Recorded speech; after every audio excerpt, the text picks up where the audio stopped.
अंधेरी रात में सुनसान सड़क पर एक जवान लड़का अकेला खड़ा है। चेहरे पर हजारों सपनों का बोझ है, लेकिन जेब में सिर्फ 1500 रुपए है। इस लड़के के माँ बाप अब इस दुनिया को छोड़कर जा चुके हैं। कोई पहचान नहीं, कोई सहारा नहीं, बस एक उम्मीद है कुछ बड़ा करने की।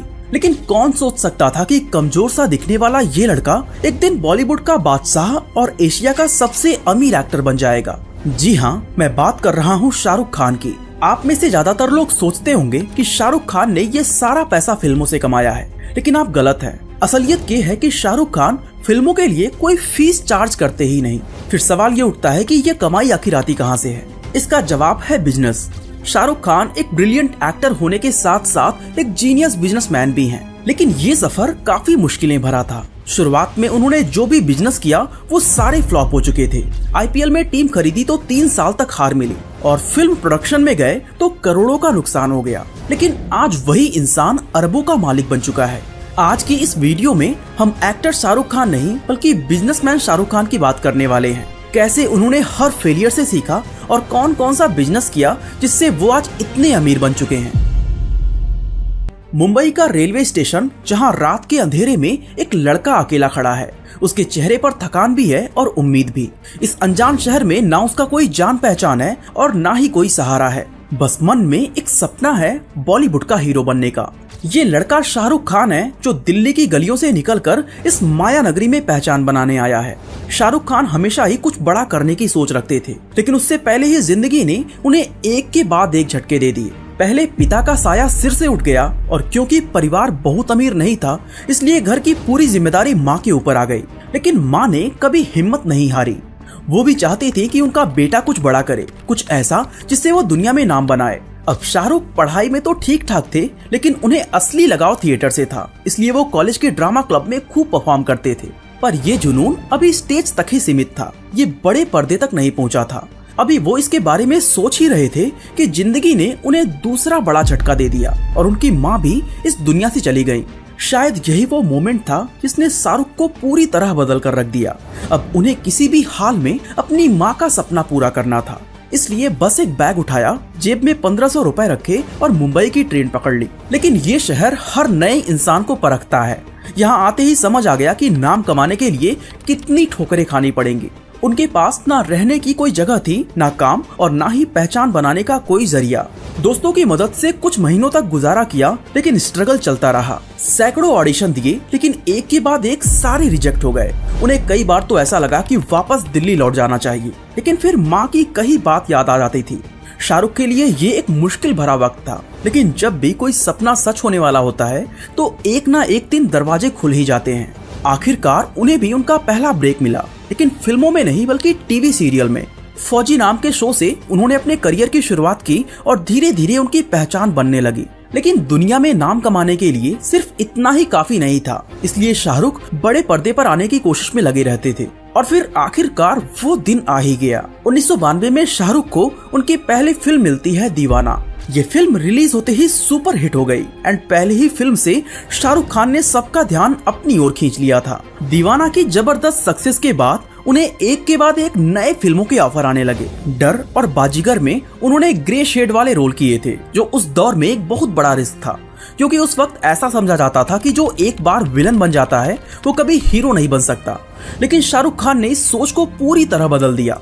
इसके बाद 1995 में आई दिलवाले दुल्हनिया ले जाएंगे ने उनके करियर को एक नई ऊंचाई पर पहुंचा दिया। ये फिल्म सिर्फ सुपर हिट नहीं हुई बल्कि एक कल्ट क्लासिक बन गई और इस फिल्म की बदौलत शाहरुख खान को किंग ऑफ रोमांस का टैग मिल गया। इसके बाद दिल तो पागल है, कुछ कुछ होता है, मोहब्बतें और कभी खुशी कभी गम जैसी फिल्मों ने उन्हें उस वक्त का सबसे बड़ा सुपरस्टार बना दिया था।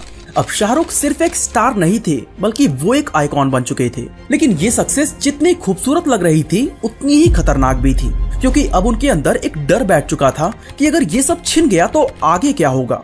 असल में शाहरुख ने कई बड़े सुपरस्टार्स को अपने करियर के पीक से गिरते देखा था और यही डर उनके दिमाग में भी बैठ चुका था। ये इंडस्ट्री किसी का इंतजार नहीं करती, जो हिट है वही फिट है और जैसे ही फिल्में फ्लॉप होना शुरू होती हैं, स्टारडम हवा हो जाता है। शाहरुख को ये बात अच्छे से समझ आ गई थी। उन्हें पता था कि सिर्फ एक्टिंग पर डिपेंड रहना सही नहीं होगा। वो अपने परिवार के लिए एक सेफ फ्यूचर चाहते थे। इसलिए उन्होंने ठान लिया कि अब वो सिर्फ एक एक्टर नहीं बल्कि एक बिजनेसमैन भी बनेंगे, और इसी सोच के साथ उन्होंने फिल्म प्रोडक्शन के बिजनेस में कदम रखने का फैसला कर लिया।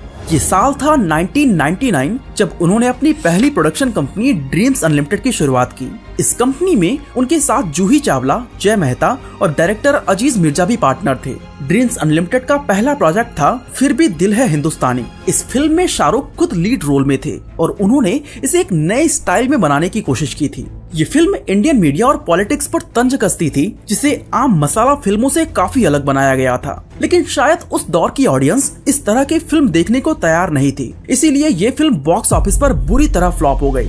अब पहला झटका लग चुका था, लेकिन शाहरुख ने हार नहीं मानी। उन्होंने ड्रीम्स अनलिमिटेड के तहत एक और फिल्म बनाने का फैसला किया, जिसका नाम था अशोका। ये फिल्म उनकी अब तक की सबसे महंगी फिल्मों में से एक थी। बड़े बड़े सेट, दमदार कहानी और शानदार विजुअल्स का यूज शाहरुख ने इस फिल्म में सम्राट अशोक का किरदार निभाया और इसे उनके अब तक के सबसे चैलेंजिंग रोल्स में से एक माना गया। लेकिन इस फिल्म का भी वही हाल हुआ जो अब तक हो चुका था। फिल्म रिलीज हुई और फ्लॉप हो गई। इस दूसरी फ्लॉप से ड्रीम्स अनलिमिटेड को एक और बड़ा झटका लग चुका था। शाहरुख खान और उनके पार्टनर्स के करोड़ों रुपए डूब चुके थे, लेकिन फिर भी उन्होंने कंपनी को एक और मौका देने का फैसला किया। इस बार उन्होंने चलते चलते नाम की फिल्म प्रोड्यूस की। हालांकि ये फिल्म हिट रही, लेकिन ये इतना भी कुछ खास कमाई नहीं कर पाई कि पिछले 2 फिल्मों के नुकसान की भरपाई की जा सके। ये कंपनी अब घाटे में जा चुकी थी और उनके पार्टनर्स जूही चावला और जय मेहता अब इस बिजनेस को और आगे नहीं ले जाना चाहते थे। ये शाहरुख के करियर की पहली बड़ी हार थी, लेकिन इस हार से उन्होंने एक बड़ी सीख ली कि अगर बिजनेस में सफल होना है तो इसे पूरे प्लानिंग के साथ करना होगा। वो समझ गए कि ड्रीम्स अनलिमिटेड में उनकी सबसे बड़ी गलती सही टीम को ना चुनना था। साथ ही उन्होंने फिल्म के प्रमोशन पर भी कुछ खास ध्यान नहीं दिया था और अब वो वही गलती रिपीट नहीं करना चाहते थे। उन्होंने तय कर लिया कि वो इस कंपनी को नए सिरे से एक नए नाम के साथ लॉन्च करेंगे और इस बार उन्हें किसी के साथ की जरूरत नहीं है। इस तरह 2003 में उन्होंने अपनी कंपनी को दोबारा लॉन्च किया और इस बार इसका नाम रखा गया रेड चिलीज एंटरटेनमेंट। शाहरुख की इस नई कंपनी का पहला प्रोजेक्ट था मैं हूं ना। ये फिल्म पूरी तरह से मसाला एंटरटेनर थी, जिसे बड़े स्केल पर प्रमोट किया गया था। साथ ही इसका म्यूजिक, एक्शन, ड्रामा सब कुछ परफेक्ट रखा गया था। इसका नतीजा ये हुआ कि ये फिल्म रिलीज होते ही सुपर हिट हो गई और इस सक्सेस के साथ ही रेड चिलीज एंटरटेनमेंट अब इंडस्ट्री में अपनी जगह बनाने में कामयाब हो चुका था। लेकिन इसका असली टेस्ट अभी बाकी था। 2007 में शाहरुख खान ने ओम शांति ओम के साथ एक और बड़ा दांव खेला। ये उस वक्त की सबसे महंगी बॉलीवुड फिल्मों में से एक थी और जैसा कि उम्मीद थी, इस फिल्म ने भी बॉक्स ऑफिस पर धमाल मचा दिया। बजट था 40 करोड़ और कमाई हुई 150 करोड़ से ज्यादा।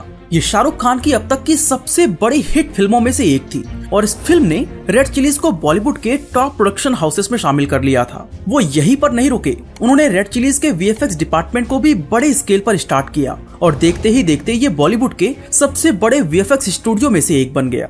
आज बॉलीवुड की कई बड़ी फिल्में जैसे रावण, क्रिस 3, भूल भुलैया 2 और जीरो रेड चिलीज वीएफएक्स की मदद से ही तैयार की गई हैं। लेकिन जैसा कि हर कहानी में होता है, यहाँ भी कुछ मुश्किलें आईं।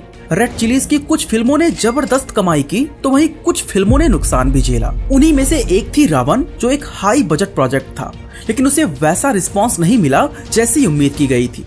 इसी तरह डियर जिंदगी, जब हैरी मेट सेजल, रईस और जीरो भी शाहरुख खान के लिए एक बड़ा झटका साबित हुआ। लेकिन शाहरुख खान हार मानने वाले नहीं थे। उन्होंने अपनी कंपनी को नए तरीके से आगे बढ़ाने का फैसला किया। दोस्तों, रेड चिलीज अब सिर्फ फिल्मों तक सीमित नहीं थी, बल्कि ये कंपनी अब एडवर्टीजमेंट्स, वेब सीरीज और डिजिटल कंटेंट जैसी सर्विसेज भी देने लगी। लेकिन एक चीज शाहरुख को अभी भी परेशान कर रही थी, वो ये कि फिल्म प्रोडक्शन का बिजनेस बहुत रिस्की होता है। फिल्में हिट भी होती हैं और फ्लॉप भी। एक सुपरहिट फिल्म करोड़ों कमा सकती है, लेकिन एक फ्लॉप फिल्म करोड़ों डुबा भी सकती है। शाहरुख ये समझ चुके थे कि अगर उनका पूरा बिजनेस मॉडल सिर्फ फिल्मों पर डिपेंड रहा तो ये एक बहुत बड़ा रिस्क होगा। इसलिए अब उन्हें एक ऐसे बिजनेस की तलाश थी जो फिल्म इंडस्ट्री से अलग हो। और फिर उनके सामने एक परफेक्ट अपॉर्चुनिटी दिखा, जिसका नाम था आईपीएल। ये साल था 2008, जब भारत में पहली बार आईपीएल की शुरुआत होने वाली थी। ये सिर्फ एक टूर्नामेंट नहीं था, बल्कि क्रिकेट और ग्लैमर का सबसे बड़ा कॉकटेल था। इसमें बड़े बड़े बिजनेसमैन और बॉलीवुड स्टार्स भी दिलचस्पी दिखा रहे थे, मगर शाहरुख खान ने तेजी दिखाते हुए जूही चावला और जय मेहता के साथ मिलकर अपनी कंपनी रेड चिलीज एंटरटेनमेंट के अंदर एक IPL team Kolkata night Riders को खरीद लिया।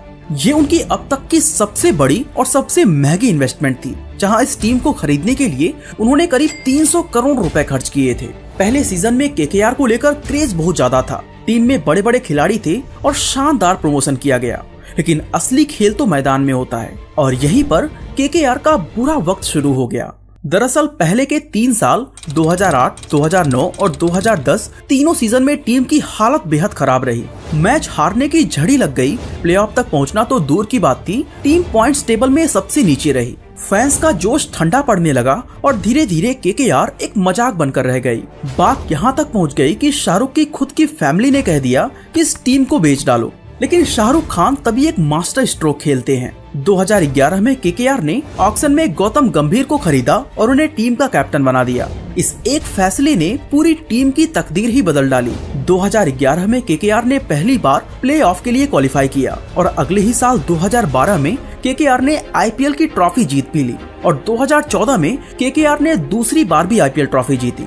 इस जीत के साथ ही केकेआर अब एक ग्लोबल ब्रांड बन चुकी थी। इसके लिए स्पॉन्सर्स की लाइन लग गई, टीम की ब्रांड वैल्यू लगातार बढ़ती जा रही थी और ये हर साल करोड़ों की कमाई करने लगी। लेकिन एक वक्त ऐसा भी आया जब शाहरुख को केकेआर की वजह से एक बहुत बड़े विवाद का सामना करना पड़ा। दरअसल 2012 के दौरान वानखेड़े स्टेडियम में एक सिक्योरिटी गार्ड से उनकी बहस हो गई और बीसीसीआई ने शाहरुख पर 5 साल के लिए स्टेडियम में एंट्री करने पर बैन लगा दिया। ये उनके लिए बहुत बड़ा झटका था, लेकिन उन्होंने आईपीएल के साथ साथ दुनिया भर के क्रिकेट लीग में इन्वेस्ट करना शुरू कर दिया। सबसे पहले 2015 में उन्होंने कैरेबियन प्रीमियर लीग यानी सीपीएल में एक टीम खरीदी जिसका नाम है ट्रिबैंगो नाइट राइडर्स। बता दें कि सीपीएल को वेस्ट इंडीज का आईपीएल कहा जाता है। इसके बाद 2022 में उन्होंने विमेन क्रिकेट में एंट्री ली और ट्रिबैंगो नाइट राइडर्स विमेन की टीम खरीदी, जिसने 2022 में ही अपनी पहली टूर्नामेंट जीत लिया। फिर 2023 में उन्होंने middle east and north Africa market में एंट्री करते हुए अबू धाबी नाइट राइडर्स की टीम बनाई, जो यूएई की इंटरनेशनल लीग T20 में खेलती है। वो यहीं पर नहीं रुके, बल्कि इसके बाद 2023 में उन्होंने अमेरिका की मेजर लीग क्रिकेट यानी MLC में भी टीम बनाई। दरअसल मेजर लीग क्रिकेट को अमेरिका के अंदर क्रिकेट को प्रमोट करने के लिए लॉन्च किया गया था, जिसमें दुनिया के टॉप क्रिकेटर्स आते हैं। शाहरुख ने वहां भी लॉस एंजल्स नाइट राइडर्स के नाम से टीम बना ली। इस तरह आज शाहरुख खान के पास नाइट राइडर्स के नाम से सिर्फ एक आईपीएल टीम नहीं, बल्कि एक पूरा का पूरा ग्रुप है जो ग्लोबल क्रिकेट ब्रांड बन चुका है और आज इस ग्रुप की वैल्यू 9,000 करोड़ रुपए से ज्यादा है। आईपीएल के जरिए उन्होंने साबित कर दिया है कि वो सिर्फ एक सुपरस्टार नहीं, बल्कि एक चालाक बिजनेसमैन भी हैं। लेकिन बहुत ही कम लोग जानते हैं कि शाहरुख खान सिर्फ फिल्मों और क्रिकेट से नहीं, बल्कि प्रॉपर्टीज में भी डील करते हैं। उनके पास दुनिया के अलग अलग देशों में ऐसी प्रॉपर्टीज है जिनकी कीमत साल दर साल बढ़ती जा रही है। सबसे पहले बात करें मन्नत की, तो ये सिर्फ एक बंगला नहीं, बल्कि शाहरुख खान का पहचान बन चुका है, जिसकी कीमत आज 200 करोड़ रुपए से ज्यादा का है। बता दें कि 2001 में उन्हें मन्नत पसंद आ गया था, लेकिन इसकी कीमत 13 करोड़ रुपए थी, जो उस वक्त के हिसाब से बहुत ज्यादा हुआ करती थी। लेकिन आज वही मन्नत शाहरुख खान के नाम पर है। इसके अलावा पाम जुमेरात दुबई में उनका सी फेसिंग विला जन्नत है, जिसे दुबई के पॉपुलर रियल एस्टेट डेवलपर नकील ने उन्हें गिफ्ट किया था और आज इसकी कीमत 100 करोड़ रुपए से ज्यादा का है। ऐसे ही लंदन के पार्क लेन में उनका एक आलीशान अपार्टमेंट है, जिसकी वैल्यू 180 करोड़ रुपए से भी ऊपर बताई जाती है। और ऐसे ही बहुत सी प्रॉपर्टीज को शाहरुख खान ओन करते हैं और आज उनकी सारी प्रॉपर्टीज की वैल्यू 1000 करोड़ रुपए से ज्यादा है। यानी फिल्में हिट हो या फ्लॉप, क्रिकेट टीम जीते या हारे, लेकिन प्रॉपर्टी का दाम हमेशा बढ़ता रहेगा। रियल एस्टेट में इन्वेस्टमेंट करके उन्होंने ये समझ लिया था कि अगर सही जगह पैसा लगाया जाए तो वो अपने आप ग्रो करता रहता है। इसलिए शाहरुख ने हर उस बिजनेस में पैसा लगाया जिनका फ्यूचर ब्राइट था। उन्होंने टेक्नोलॉजी, हेल्थ और एजुकेशन जैसे सेक्टर्स में भी हाथ आजमाया। हालांकि इसमें कुछ इन्वेस्टमेंट सक्सेसफुल रहे, जबकि कुछ फेल हो गए। इसमें सबसे पहले बात करते हैं नमी और मीरकैट की। नमी एक हेल्थ और न्यूट्रिशन फोकस्ड मोबाइल ऐप है जो लोगों को पर्सनलाइज्ड डाइट और हेल्थी लाइफस्टाइल से जुड़ी सलाह देता है। शाहरुख खान हमेशा से हेल्थ और फिटनेस को लेकर अवेयर रहे हैं और यही वजह थी कि उन्होंने इस ऐप में इन्वेस्ट किया। बात करें मीरकैट की, तो ये एक सोशल मीडिया प्लेटफॉर्म था जो यूजर्स को रियल टाइम में लाइव स्ट्रीमिंग और ऑडियंस के साथ इंटरेक्शन की सुविधा देता था। शाहरुख ने 2015 के दौरान इसमें इन्वेस्ट किया था, क्योंकि उन्हें लगा कि लाइव स्ट्रीमिंग फ्यूचर का सबसे बड़ा कम्युनिकेशन टूल बन सकता है। हालांकि इस प्लेटफॉर्म को बाद में पेरिस्कोप और फेसबुक लाइव जैसी कंपनी से तगड़ा कंपटीशन मिला, जिसकी वजह से ये उतना सक्सेसफुल नहीं हो पाया। बात करें उनके सबसे इंटरेस्टिंग इन्वेस्टमेंट की, तो वो है किड्ज़ेनिया। 2013 में उन्होंने किड्ज़ेनिया नाम की कंपनी के 26% शेयर्स खरीद लिए थे। किड्ज़ेनिया असल में एक international chain of children edutainment parks है, जहां बच्चे खेल खेल में अलग अलग करियर को एक्सप्लोर कर सकते हैं। बच्चे यहाँ डॉक्टर, इंजीनियर, साइंटिस्ट, जर्नलिस्ट और पायलट जैसे अलग अलग प्रोफेशंस को रियल लाइफ में एक्सपीरियंस कर सकते हैं। और आज हर साल लाखों बच्चे किड्ज़ेनिया विजिट करते हैं, जिससे ये एक बेहद प्रॉफिटेबल वेंचर बन चुका है। इसके साथ ही शाहरुख ने एक्टिंग से पैसे कमाने का एक स्मार्ट तरीका खोज निकाला था। उन्होंने अपनी फिल्मों से फीस लेना बंद कर दिया और सीधे प्रॉफिट शेयरिंग मॉडल को अपनाया, क्योंकि बॉलीवुड में आमतौर पर सभी एक्टर्स फिल्मों के लिए एक फिक्स फीस चार्ज करते हैं। अब फिल्म हिट हो या फ्लॉप, उन्हें उनका पैसा मिल जाता है। लेकिन अगर कोई फिल्म ब्लॉकबस्टर साबित होती है और 1000 करोड़ कमा लेती है, तो भी एक्टर की कमाई उतना ही रहेगा जितना कॉन्ट्रैक्ट में तय हुआ था। इसलिए शाहरुख ने इसे पूरी तरह से बदलने का फैसला किया और प्रॉफिट शेयरिंग मॉडल को अपनाया। पठान इसका सबसे अच्छा एग्जाम्पल है। इससे उन्होंने करीब 200 करोड़ रुपए कमाए और यही पैटर्न उन्होंने जवान और डंकी जैसे फिल्मों के साथ भी अपनाया। इसके साथ ही आज शाहरुख खान बॉलीवुड के सबसे महंगे ब्रांड एम्बेसडर कहलाते हैं। आज उनके पास 40 से ज्यादा ब्रांड्स हैं और हर ब्रांड के लिए वो 10 से 30 करोड़ रुपए तक चार्ज करते हैं। इस तरह शाहरुख सिर्फ एक्टिंग पर डिपेंडेंट ना रहते हुए उन्होंने 7300 करोड़ रुपए का एक बिजनेस एम्पायर खड़ा कर दिया है, जो हर साल बड़ा होता जा रहा है। शाहरुख खान की कहानी सिर्फ एक सुपरस्टार बनने की नहीं है, बल्कि एक सोच और एक माइंडसेट की है, जिससे हम सब लोग कुछ ना कुछ जरूर सीख सकते हैं। बाकी दोस्तों, इसी तरह अगर आप जानना चाहते हैं कि एक मिडिल क्लास परिवार में पैदा होने के बाद भी राकेश झुनझुनवाला ने इतने पैसे कैसे कमाए, तो आई बटन पे क्लिक करके इस वीडियो को देख सकते हैं। बाकी आज के लिए बस इतना ही।